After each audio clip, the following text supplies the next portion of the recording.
Guys, ഒരു പ്രവാസി തൻ്റെ ഉമ്മ ഉംറക്ക് വന്നപ്പോൾ അവൻ്റെ ഉമ്മാക്ക് അവൻ താമസിക്കുന്ന റൂമൊന്ന് കാണിച്ചു. അപ്പോൾ അവൻ്റെ ഉമ്മ പറയുന്നുണ്ട്, മോനെ നീ എങ്ങനെ ഇതിൽ താമസിക്കും, എങ്ങനെ ഇതിൽ നിൽക്കും, ചൂടില്ലേ, ഇത് കണ്ടിട്ട് എനിക്ക് കബറിൽ കിടക്കുന്ന മാതിരിയാണ് തോന്നുന്നതെന്ന്.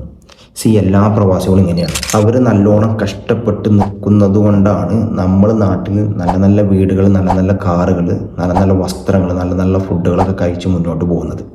അത്യാവശ്യം നല്ലോണം കഷ്ടപ്പെട്ട് അധ്വാനിച്ചുണ്ടാക്കുന്ന ക്യാഷാണ് അവൻ്റെ ഫാമിലിക്ക്, അവൻ്റെ മക്കൾക്ക്, അവൻ്റെ ഉമ്മാക്ക്, ഉപ്പാക്ക്, വൈഫിന് എല്ലാവർക്കും അയച്ചു കൊടുക്കുന്നത്.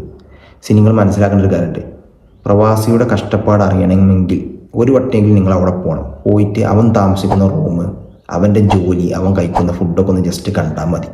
അപ്പം നിങ്ങൾക്ക് മനസ്സിലാവും എൻ്റെ ഭർത്താവോ അല്ലെങ്കിൽ എൻ്റെ മോനോ എത്രത്തോളം കഷ്ടപ്പെടുന്നുണ്ട്. നിങ്ങൾ നേരിട്ട് കണ്ടാലേ നിങ്ങൾക്ക് മനസ്സിലാവുള്ളൂ, അല്ലാതെ നിങ്ങൾക്ക് ഒരിക്കലും അത് മനസ്സിലാവില്ല. അവൻ പോകുന്നു, ക്യാഷ് അയക്കുന്നു, നമ്മളതിവിടെ സുഖിച്ച് ജീവിക്കുന്നു. ഇതാണ് സംഭവിക്കുന്നത്. ഇത് നേരെ തിരിച്ച് ആവണമെങ്കിൽ നിങ്ങൾ ജസ്റ്റ് ഒന്ന് അവിടെ പോയാൽ മതി. നിങ്ങൾക്ക് മനസ്സിലാവും പ്രവാസികളുടെ ലൈഫ് എത്രത്തോളം കഷ്ടമാണെന്ന്.